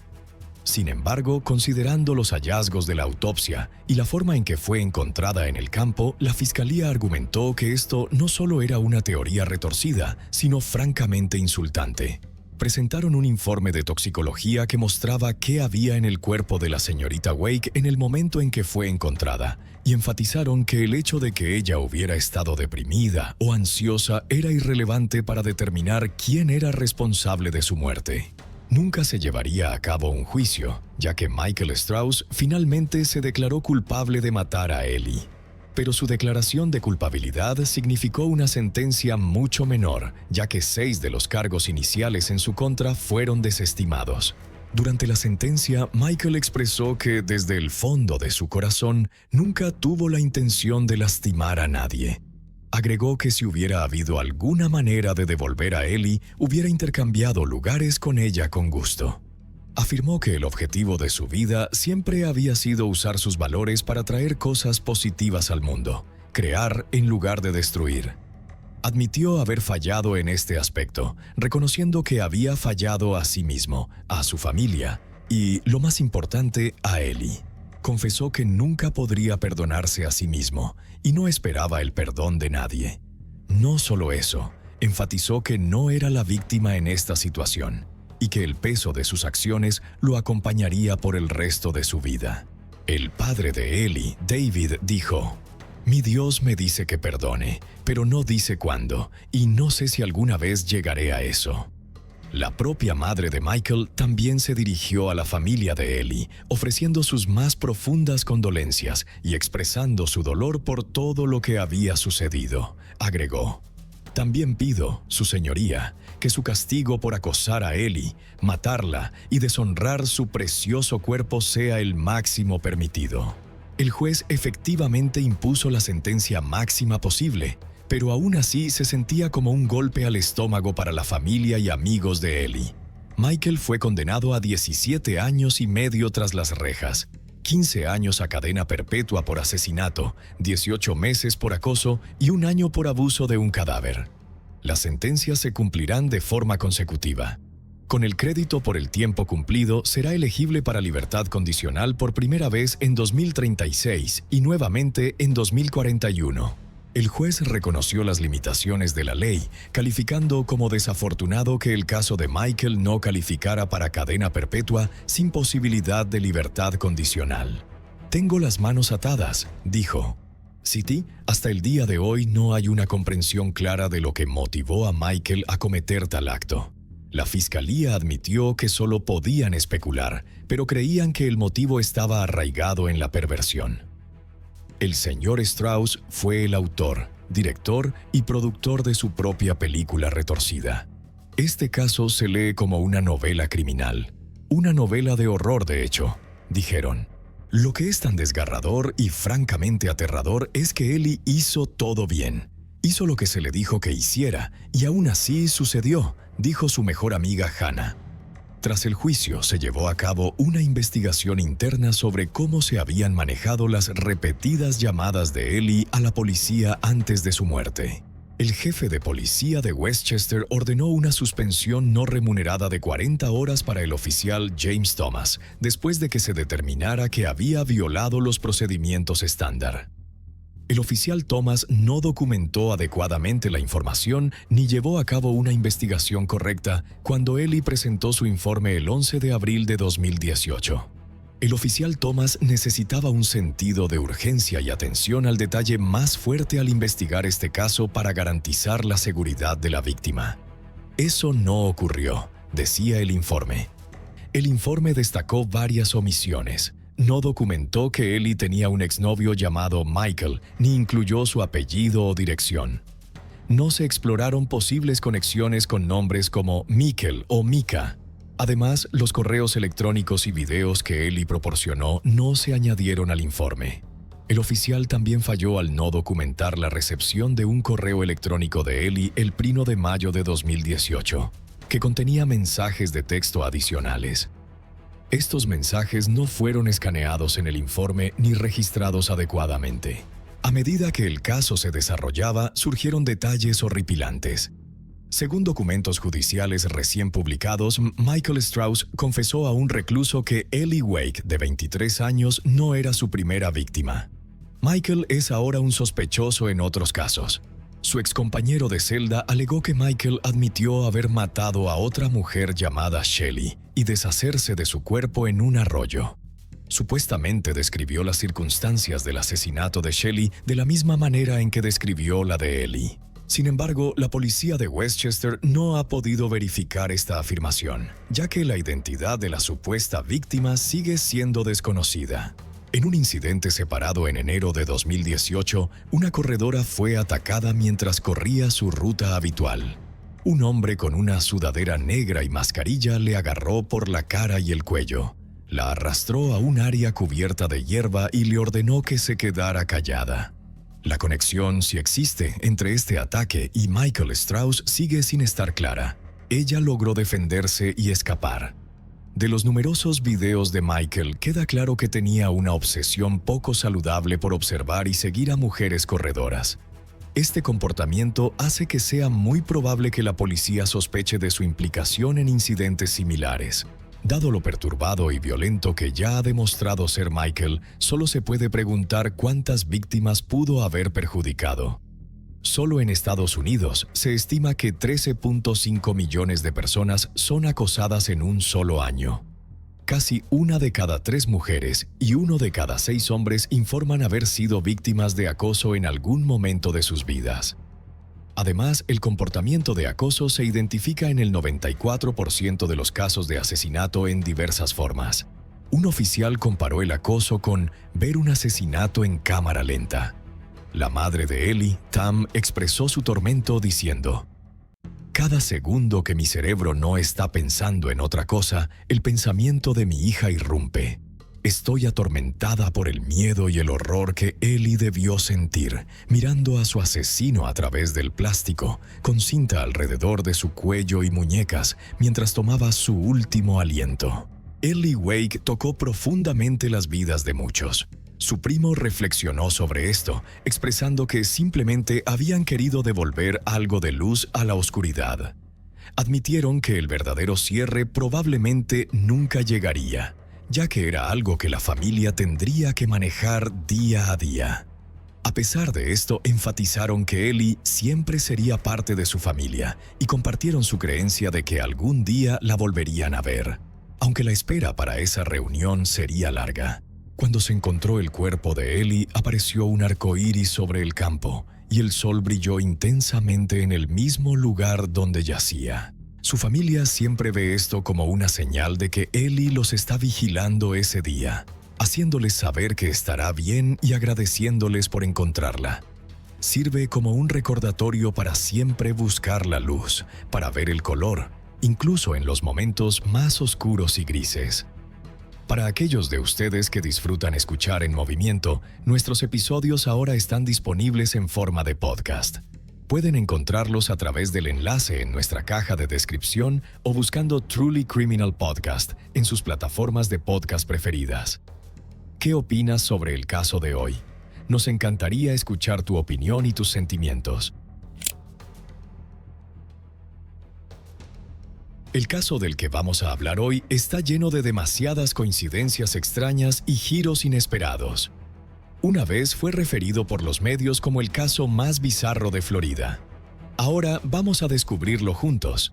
Nuestra historia de hoy tiene lugar en la ciudad de Davie, ubicada en Florida, a solo 24 millas de Miami, con una población de aproximadamente 1,100.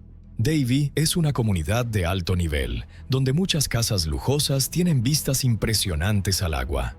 El lunes 8 de septiembre de 2014, poco después del mediodía, Justin Sue, de 20 años, aterrorizado, marcó el número de emergencia. Afirmó que al regresar a casa encontró a su madre tendida inerte en el baño, ya sin pulso. En la llamada, Justin sonaba inquieto y conmocionado por la muerte de su madre. Sin embargo, solo unas horas después fue llevado a la comisaría para ser interrogado y fotografiado. Esto se debió a que varios indicios en la escena llevaron a los investigadores a creer que la persona que mató a su madre no era otra que este joven que tenían frente a ellos. Veamos algunos datos sobre esta familia. La familia de Justin en la historia de hoy vivía en una mansión a la orilla del agua en Davie. Esta casa había sido su hogar durante 10 años. Los residentes eran el profesor Nan Yao Su, de 63 años, su esposa Jill Halliburton, de 59 años, y su hijo Justin, de 20 años. Su hija mayor, Amanda, ya se había mudado para vivir por su cuenta, por lo que solo quedaban 3 personas en la casa. El profesor Nan Yao Su, el cabeza de familia, nació en Taiwán en 1951. Cuando tenía 11 años, se mudó con su familia a Osaka, Japón. El joven Nan Yao Su se adaptó rápidamente a la vida allí. Después de la secundaria, se inscribió en el Instituto de Tecnología e Ingeniería de Fibra de Kioto. Obtuvo tanto una licenciatura como una maestría en entomología y en 1977 se mudó a los Estados Unidos para obtener su doctorado en la Universidad de Shreveport. Posteriormente, completó su investigación postdoctoral en la Universidad Estatal de Luisiana. En 1985, Nan Yao Su se convirtió en profesor de entomología en la Universidad de Florida. Después de años de investigación y experimentación incansables, inventó un método altamente efectivo para el control de termitas. Este método fue adoptado más tarde por muchos expertos en Estados Unidos y se utilizó con éxito para abordar las infestaciones de termitas en la Casa Blanca y en la Estatua de la Libertad. Gracias a su destacada investigación, el profesor Su se convirtió en un conocido experto en termitas en EE.UU. Fue incluido en el Salón de la Fama de Inventores y ganó ingresos sustanciales por la venta de sus métodos de control de termitas y equipos relacionados. Durante su tiempo de estudios en Japón, Nan Yao Su conoció a Jill Halliburton, una joven adinerada que también estudiaba en el extranjero. Ella provenía de la influyente familia Harry Bolton, que tenía una gran presencia en la industria petrolera estadounidense y mantenía una influencia significativa tanto en círculos políticos como empresariales en Estados Unidos. Después de conocer al joven y culto Nan Yao Su, Jill Halliburton quedó impresionada por su carácter y talento. Lo siguió desde Japón hasta la Universidad de Hawái y, tras casarse, se mudó con él a Florida. Proveniente de una familia rica, nunca le faltó dinero. Además de cuidar de sus 2 hijos, centró su energía en las artes, la música y el trabajo benéfico. Sus obras fueron exhibidas en varias ocasiones y en su tiempo libre se ofreció como voluntario. A lo largo de 9 años pasó más de 1000 horas ayudando y educando a niños ciegos locales de forma gratuita. En la comunidad circundante, la pareja Nan Yao Su era muy respetada. Sin embargo, nadie pudo anticipar que una tragedia golpearía repentinamente a plena luz del día.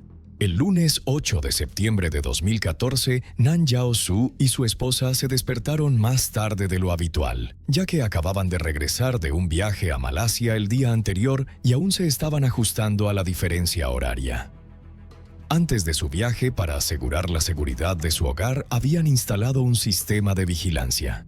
Este sistema ofrecía una prueba gratuita de 30 días y les permitía monitorear la casa a través de sus teléfonos en tiempo real. Era un sistema extremadamente útil, equipado con sensores de movimiento y una función automática de notificación por SMS cada vez que se abría una puerta. Mientras estaban en Malasia, Nan Yao Su recibió una alerta por SMS que indicaba que su hijo Justin, en lugar de ir a la escuela, había invitado a un gran grupo de amigos a la casa. Nan Yao Su lo regañó de manera remota por este comportamiento. En la mañana del 8 de septiembre, su hijo Justin fue el primero en despertarse. Alrededor de las 9:30 am, condujo al colegio comunitario para asistir a clase. 2 horas más tarde, a las 11:30 am, Nan Yao Su condujo a la Universidad de Florida para almorzar antes de comenzar sus conferencias de la tarde. Durante el almuerzo, habitualmente revisaba su teléfono para chequear la vigilancia del hogar. En ese momento, de repente vio a una persona con máscara merodeando por la casa. Era importante señalar que en ese momento solo su esposa estaba en casa. Antes de que Nan Yao Su pudiera reaccionar, la persona enmascarada comenzó a desenchufar las cámaras de vigilancia una por una. La pantalla del teléfono se volvió negra de inmediato. Nan Yao-su pensó que debía ser su hijo, Justin, quien estaba haciendo algo, ya que no hacía mucho tiempo, Justin había cubierto las cámaras para evitar que su padre viera algo. Nan Yao-su rápidamente hizo una llamada a Justin, pero para su sorpresa, Justin dijo que aún estaba en el colegio comunitario y no había regresado a casa. Nan Yao-su entonces llamó urgentemente pidiendo ayuda, pero se dio cuenta de que su esposa no respondía el teléfono. En su pánico, le dijo a Justin que condujera a casa de inmediato para verificar, mientras le aconsejaba que tuviera cuidado. Justin aceleró todo el camino a casa y 15 minutos después llegó a la casa alrededor de las 12:30 p.m. Tan pronto como entró, vio que toda la casa estaba desordenada. Los cables de la cámara de vigilancia en la sala claramente habían sido desenchufados. Primero fue a su habitación y encontró que los cajones habían sido abiertos y faltaban 2 cuchillos que estaban guardados dentro. Luego regresó a la sala y continuó avanzando. Pudo oír el sonido del agua corriendo proveniente del baño. Cuando Justin abrió la puerta del baño, vio manchas de sangre en el piso. En la bañera, su madre de 59 años flotaba boca abajo en el agua roja y llena de sangre, con las manos y los pies atados. Gritó, la sacó de la bañera y la acostó en el suelo. En este punto, Justin no sabía qué hacer. Llamó a su padre mientras intentaba realizar resucitación cardiopulmonar, RCP, en su madre. Nan Yao-su instó a su hijo a que se mantuviera calmado y le indicó que marcara inmediatamente el 911.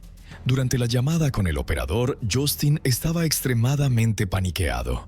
Al principio, afirmó que su madre se había autolesionado con un cuchillo porque se sentía deprimida. Sin embargo, cuando habló con el operador, finalmente se dio cuenta de que parecía ser un asesinato, ya que no había notado durante un tiempo que las manos y los pies de su madre estaban atados. Desafortunadamente, para cuando la policía y los servicios de emergencia llegaron, su madre ya había fallecido. Tras un examen exhaustivo de la escena, la policía encontró un pequeño cuchillo ornamentado fuera de la puerta principal. La puerta delantera estaba cerrada desde adentro, sin signos de entrada forzada. Después de pasar la piscina, los oficiales se dirigieron al patio trasero, donde encontraron que la puerta lateral había sido destrozada con una herramienta. Aunque la abertura era pequeña, era lo suficientemente grande como para que una persona pudiera pasar. Entrando por el costado, llegaron al dormitorio principal.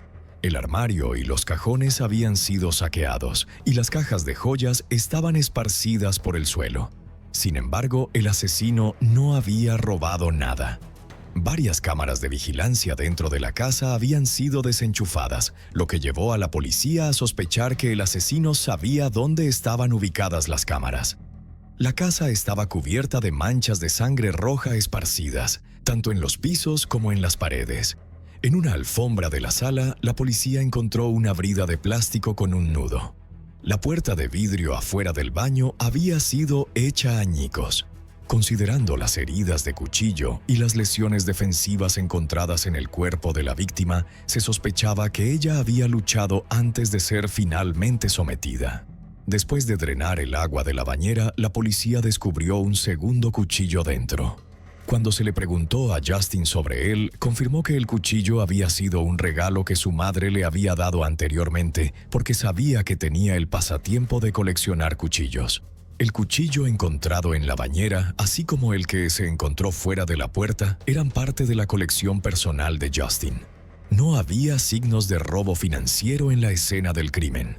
El sospechoso parecía estar muy familiarizado con la ubicación del sistema de vigilancia, por lo que la policía rápidamente descartó la posibilidad de un robo, atraco o un intruso externo. Esto significó que la familia de Jill se convirtió en el foco principal de la investigación policial. La hija de Jill, Amanda, tenía una relación muy cercana con su madre. En el momento del incidente, ya se había mudado de la casa y estaba trabajando en Kentucky, lo que le proporcionaba un sólido coartada. Ella fue la primera en ser descartada como sospechosa, dejando a su esposo e hijo como las personas restantes de interés. Después de considerar los informes de los investigadores en la escena, la policía se centró rápidamente en el único hijo, Justin, de 20 años. Como la primera persona en descubrir la escena del crimen, había demasiados aspectos sospechosos en su comportamiento. Primero, cuando su padre le dijo que había un intruso en la casa y le pidió que lo verificara, ¿por qué no fue directamente a buscar a su madre y asegurar su seguridad, sino que, en cambio, fue directamente a su propia habitación? ¿Por qué era tan coincidente que ambos cuchillos encontrados en la escena del crimen eran parte de la colección personal de Justin? Después de descubrir que su madre había sido asesinada, ¿por qué le dijo inmediatamente al operador del 911 que su madre se había suicidado y había caído accidentalmente en la bañera? Más importante aún, Justin mintió tanto a su padre como a la policía. En la mañana del incidente, Justin afirmó que después de salir de casa fue al colegio comunitario para asistir a clase. Sin embargo, tras interrogar a sus maestros y compañeros de clase, todos afirmaron que Justin no fue visto en el aula ese día. Justin luego explicó que no quería que su padre supiera que había faltado a clase. Así que en lugar de asistir, condujo al estacionamiento del colegio comunitario y durmió en su auto hasta que recibió la llamada de su padre. A través del interrogatorio, Nan Yao-su reveló que efectivamente había algunos conflictos entre Justin y sus padres. Ambos padres estaban altamente educados. Uno había completado investigación postdoctoral y el otro tenía un máster. Por lo tanto, tenían altas expectativas académicas para su hijo. Sin embargo, Justin tenía poco interés en estudiar. Frecuentemente salía de fiesta y faltaba a clases. En 2012, Justin se inscribió en la Universidad de Stetson, pero después de solo 2 años abandonó debido a un bajo rendimiento académico y se transfirió al colegio comunitario local. Nan Yao-su y su esposa a menudo se preocupaban por la educación de Justin y frecuentemente intentaban disciplinarlo, lo que naturalmente llevó a un comportamiento rebelde por parte de Justin. Más peligroso aún, como miembro del hogar, Justin conocía las ubicaciones de las cámaras de vigilancia en la casa. Aunque el asesino llevaba una máscara, lo que dificultaba su identificación, Nan Yao-su creía que la persona que vio en las grabaciones de vigilancia era un hombre blanco alto y delgado que se parecía mucho a su hijo. Cuando la policía contactó a la empresa de cámaras de seguridad para solicitar las grabaciones del día del incidente, la empresa respondió que no tenían los datos. Resultó que Nan Yao-su y su esposa habían adquirido la versión de prueba gratuita de 30 días del sistema de vigilancia. Si el periodo de prueba de 30 días expiraba sin que el cliente decidiera pagar, la computadora del sistema borraría automáticamente las grabaciones guardadas anteriormente. Coincidentemente, el incidente del 8 de septiembre de 2014 fue exactamente el día en que finalizaba el periodo de prueba de 30 días, así que todas las grabaciones de vigilancia del momento del incidente fueron borradas automáticamente. Los investigadores, habiendo reunido sus pistas, llevaron a cabo un largo interrogatorio a Justin. Todo el proceso de interrogatorio duró 10 horas, comenzando en la tarde del 8 de septiembre, el día del incidente, y continuando hasta después de las 2 a.m. del 9 de septiembre. Para este momento, Justin estaba exhausto y sus emociones comenzaron a escalar.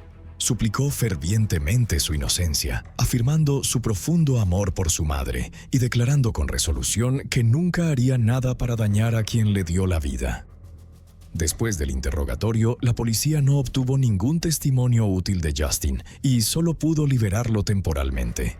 Mientras tanto, otro equipo de oficiales revisó las grabaciones de vigilancia del vecindario y descubrió que en la mañana del incidente, alrededor de las 9:30 a.m., Justin efectivamente había salido en su auto. 3 horas más tarde, alrededor de las 12:30 p.m., el auto de Justin regresó a la entrada principal de la comunidad. Esta cronología coincidía con la descripción de Justin, y antes de las 12:30, la vigilancia no captó su auto entrando. Si Justin no era el perpetrador, la policía comenzó a considerar si se trataba de alguno de los amigos que habían visitado su casa para una fiesta. Para ser exhaustivos, llevaron a la comisaría a cada uno de los amigos de Justin que habían estado en la casa y los interrogaron. Se tomaron muestras de ADN de todos para su comparación. Solo 10 días después, el 18 de septiembre de 2014, se produjo un avance crucial. Los resultados de la prueba de ADN fueron oficialmente liberados. La policía encontró el ADN del sospechoso tanto en el cuchillo en la bañera como en el cordón verde en el piso de la sala. El ADN fue emparejado en la base de datos de la policía, pero no pertenecía a Justin ni a ninguno de sus amigos. En cambio, pertenecía a un hombre negro de 20 años llamado Dayonte Resiles, quien nunca había aparecido en el radar de la policía. Dayonte Resiles creció en una familia afroamericana pobre, con una hermana mayor y un hermano menor. Sus padres se habían divorciado cuando eran pequeños. Desde la infancia, los 3 hermanos fueron criados solo por su madre. Como madre soltera, la mamá de Dayonte llevaba una vida difícil, trabajando en varios trabajos en diferentes supermercados y ganando un salario modesto mientras trataba de equilibrar las responsabilidades familiares y laborales. Quizás porque entendía lo duro que trabajaba su madre, Dayonte se enfocó mucho en sus estudios durante sus primeros años, logrando buenas calificaciones. Sin embargo, al entrar en la escuela secundaria, se vio influenciado por los chicos problemáticos a su alrededor y gradualmente perdió interés en lo académico, faltando frecuentemente a la escuela. Eventualmente cayó en la mala compañía, asociándose con matones de la calle. Lo que diferenciaba a Dayonte de los demás, sin embargo, era su generosidad hacia las personas a su alrededor, especialmente sus vecinos. Vendía bienes robados y usaba el dinero para comprar pañales para vecinos pobres, pagar sus facturas de servicios públicos o incluso simplemente repartir efectivo como si fuera un Robin Hood moderno. También era hábil para vestirse bien, alquilar autos de lujo y conducir por vecindarios adinerados. Después de observar algunas ubicaciones, aprovechaba la oportunidad para entrar en casas durante el día cuando los dueños estaban fuera. La casa de las víctimas de Dayonte había sido objetivo de esta manera. De hecho, antes del crimen había sido arrestado varias veces por robo en las áreas adineradas circundantes. La policía cree que cuando Dayonte vio a Justin y sus padres salir de la casa, asumió que estaba vacía, así que entró para robar. Familiarizado con el hecho de que las casas ricas generalmente tenían cámaras de seguridad, lo primero que hizo Dayonte al entrar fue desactivar todas ellas. En la habitación de Jason, Dayonte no encontró mucho dinero, pero tomó 2 cuchillos en su lugar. Mientras buscaba en el dormitorio principal, continuó su búsqueda. Dayonte y la víctima luego se enzarzaron en una lucha, con Dayonte utilizando finalmente un cable eléctrico para atar a la víctima y apuñalarlo hasta la muerte. Con pruebas de ADN en mano, la policía, sin perder tiempo, informó directamente a Dayonte que se le imputaría asesinato en primer grado. Al escuchar la noticia, Dayonte parecía sorprendido, diciendo: «Vas a estar un poco más tiempo, vamos a poner azul y papeleo. Y luego te acusamos de asesinato en primer grado. Asesinato en primer grado, ¿vale?». Su incredulidad era evidente mientras procesaba la gravedad de la situación. Cuando se dio a conocer la noticia del arresto de Dayonte, desató protestas generalizadas y enojo entre la comunidad negra, que salió a las calles, organizó manifestaciones y se pronunció ante los medios. Incluso crearon una enorme valla publicitaria sugiriendo que el arresto de Dayonte estaba motivado racialmente. Además, compusieron varias canciones de rap en su apoyo. Dayonte fue acusado de asesinato en primer grado y el juez negó su solicitud de fianza. Su juicio estaba programado para 2016, 2 años después. Si era condenado, enfrentaba la pena de muerte. Pero Dayonte no tenía intención de rendirse sin luchar. Rápidamente ideó un plan. Para el verano de 2016, Dayonte ya había pasado 2 años en prisión, asistiendo a varias audiencias mientras esperaba su juicio final. El 15 de julio, durante una audiencia de rutina, realizó lo que solo puede describirse como una fuga magistral. En menos de 1 minuto, Dayonte se soltó las esposas, salió corriendo de la sala del tribunal frente a todos, bajó corriendo las escaleras y saltó a un auto de escape que lo estaba esperando. Desapareció sin dejar rastro. Estamos siguiendo noticias de última hora sobre un acusado de asesinato que escapó del Palacio de Justicia del Condado de Broward hace más de 8 horas, y desde entonces nadie lo ha visto. un espectador tomó una foto del uniforme de prisión y las esposas desechadas de Dayonte en un pasillo del tribunal. Durante horas, la policía, armada con armas de asalto y utilizando perros, peinó el edificio en busca de este acusado de asesinato. Después de una investigación, se descubrió que Dayonte Resiles demostró habilidades de liderazgo notables, ganándose una reputación como experto en lavado de cerebro. Durante sus 2 años en prisión, logró engañar a 3 novias, 2 dentro de la prisión y una fuera. Cada novia creía que era la única. Estas 3 mujeres lo ayudaron a recaudar dinero y le proporcionaron ropa para su plan de escape. Una incluso aceptó ser su conductora de escape, esperándolo fuera del tribunal. Un mes antes de su fuga, Dayonte sobornó a un guardia de prisión para obtener las llaves que necesitaba. El día de la fuga, 2 de los compañeros de Dayonte ya habían usado las llaves para desbloquear sus esposas. Una vez dentro del tribunal, Dayonte fingió estar aún esposado. Sus 2 familiares estaban presentes en la sala, manteniendo comunicación constante con el conductor abajo a través de un teléfono celular. Después de ver a Dayonte correr escaleras abajo, continuaron proporcionando al conductor actualizaciones sobre la situación en la carretera, ayudándolo a evadir la captura. Para empeorar las cosas, un gran grupo de seguidores que creían que Dayonte era inocente seguían llamando a la policía con pistas falsas sobre su paradero.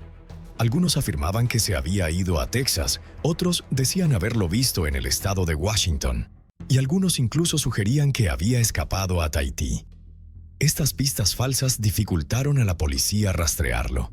Como resultado, la recompensa por su captura aumentó de $1,000 iniciales a $5,000 rápidamente. 5 días después de su fuga, la policía finalmente localizó a Dayonte en un motel Daisy Inn y lo arrestó. Tras su captura, a Dayonte se le prohibió contactar a nadie excepto a su abogado. Pero nunca subestime su astucia. Un año después, en 2017, Dayonte ideó otro plan. El último oficial de correccional que le había dado las llaves había sido despedido. Así que esta vez, Dayonte sobornó a otro oficial para que le consiguiera un teléfono celular. Sin embargo, este oficial informó secretamente a su superior y la dirección de la prisión decidió seguirle el juego. Le permitieron al oficial darle el teléfono a Dayonte, pero sin que él lo supiera, el teléfono estaba equipado con un sofisticado programa de escucha del FBI. Durante los siguientes 3 meses, al escuchar sus llamadas telefónicas, la policía descubrió que Dayonte se estaba preparando para la temporada de Escape 2. Esta vez, su plan no solo se trataba de escapar de la prisión, sino también de enseñar a otros cómo cometer perjurio durante futuras audiencias judiciales. Planeaba que le proporcionaran coartadas falsas. Les instruyó para que afirmaran que estaban en Georgia en el momento del incidente. Sin embargo, la policía ya había rastreado la señal de su teléfono, que reveló que estaba cerca de su propia casa en el momento del crimen. En diciembre de 2021, el caso finalmente llegó a juicio. En la corte, los defensores públicos de Dayonte presentaron un argumento sólido. Afirmaron que, aunque se encontró el ADN de Dayonte en el cuchillo y en la cuerda verde utilizada para atar, no se encontró en los cables eléctricos, ni en el otro cuchillo, ni en ningún otro lugar de la casa. Esto parecía altamente poco razonable, y sugirieron que el equipo forense de la policía podría haber cometido un error, especialmente dado que un extrabajador forense de la policía había estado involucrado en la investigación anteriormente. La defensa sostenía públicamente que había muchas irregularidades en los procedimientos del laboratorio forense de la policía. En algunos casos, el ADN que debería haber sido indetectable fue marcado erróneamente como una coincidencia. Más tarde, la policía confirmó estas afirmaciones y reexaminó 2,000 casos manejados por ese laboratorio. En el caso de Dayonte, su abogado señaló las fallas del laboratorio, argumentando que los resultados de ADN no eran fiables. Sugerían que el ADN podría haberse transferido a la escena del crimen accidentalmente, o que las muestras podrían haberse contaminado durante la recolección. Por lo tanto, afirmaron que el ADN de Dayonte no podía colocarlo de manera definitiva en la escena del crimen. Sin embargo, el fiscal Benria tenía una perspectiva diferente.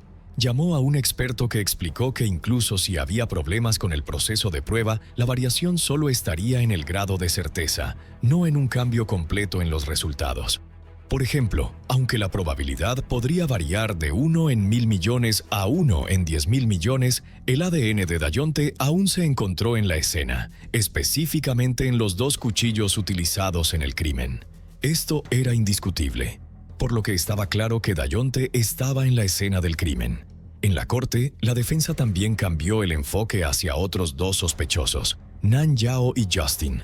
Argumentaron que Nan Yao tenía un claro motivo para el crimen: el seguro de vida. Aunque Nan Yao era rico, quería aún más dinero. Era la última persona que vio a Jill viva. Sin embargo, cuando se vio a un extraño en la casa, Nan Yao no llamó inmediatamente al 911. En su lugar, hizo que su hijo regresara a casa para verificar. Durante el interrogatorio, Nan Yao inicialmente afirmó que había visto a un hombre blanco, alto y delgado en las grabaciones de seguridad, alguien que se parecía a su hijo. Pero durante el juicio, Nan Yao cambió su versión, diciendo que no podía recordar si la persona era negra o blanca, y sugirió que quizás nadie era visible en las grabaciones. Incluso insinuó que había llamado intencionadamente a su hijo para decirle que vio a un extraño en la casa. Además, la escena estaba llena del ADN de Nan Yao, por lo que era imposible descartarlo como sospechoso. Pero al final, todas las dudas fueron desestimadas. Además de las pruebas de ADN, la policía también presentó grabaciones de Dayonte intentando reclutar a otros para perjurar en la prisión, así como los datos de ubicación de su teléfono en el momento del crimen. Después de 5 días de intensas deliberaciones, el jurado finalmente llegó a un veredicto. Determinaron que Dayonte debía ser condenado por asesinato en segundo grado con una sentencia de 15 años. Sin embargo, cuando el juez preguntó a cada jurado individualmente, ocurrió un giro dramático. El jurado que respondió no era el presidente del jurado. En el último momento dijo que había visto a Dayonte y a sus abogados celebrando la condena por asesinato en segundo grado, luciendo felices y de buen ánimo. En ese instante pensó para sí mismo: ¿qué tipo de mundo es este? ¿Alguien puede asesinar a otro y salir de la prisión sonriendo?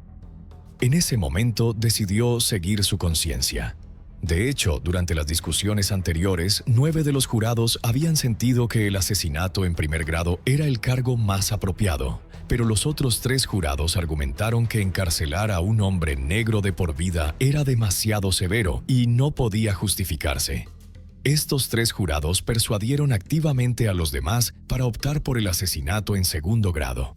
Eventualmente, los otros 9 fueron convencidos para llegar a un compromiso. Pero en ese momento final, al ver a Dayonte sonreír, las emociones reprimidas del presidente estallaron y habló con sus verdaderos sentimientos. Al final, el juez determinó que el jurado de 12 no podía llegar a un veredicto unánime y por lo tanto declaró un juicio nulo. Al escuchar el resultado, la expresión de Dayonte se congeló instantáneamente y ya no pudo sonreír.